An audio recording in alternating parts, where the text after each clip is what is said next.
July 26, 2026. Praise the lord. యెహోవా సన్నిధి కాంతి సమాధానం. సంఖ్యాకాండం 6:26.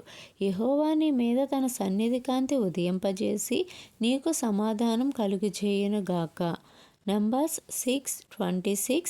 The Lord lift up his countenance upon thee and give thee peace. యెహోవా సన్నిధిని నివసించువారు నిత్యము వెలుగు కలిగి జీవించెదరు.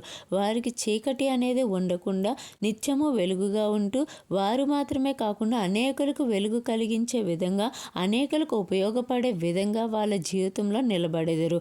కనుక మనం యెహోవా సన్నిధిని నిర్లక్ష్యం చేయకుండా ప్రతి విశ్రాంతి దినాన్ని కూడా మనం ఆచరించే వారిగా ఉండాలి. మనమే కాకుండా మన కుటుంబం అంతా కూడా ఆయన సన్నిధిని కనబడే రీతిగా మనం ఎల్లప్పుడూ కూడా సిద్ధపాటు కలిగి ఉండాలని మా మనవి. అట్టి రీతిగానే యెహోవా సన్నిధి కాంతి అనగా ఆయన ముఖము మన వైపు త్రిప్పుకొనుట.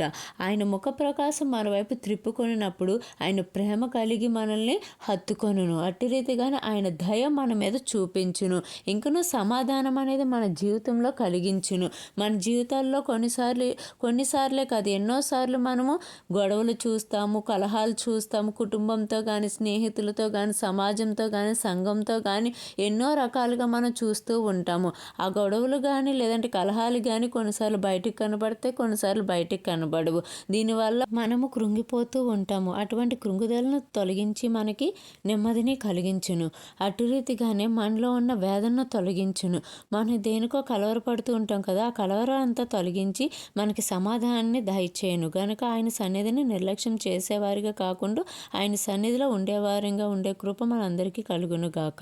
ఈరోజు ప్రార్థన అంశం. వృద్ధాప్యంలో ఉన్నవారికి కుటుంబ సభ్యుల ఆదరణ, తగిన ఆహారం, ఆరోగ్యం కలిగేలా ఆసక్తి గలవారు ప్రార్థించమనవి.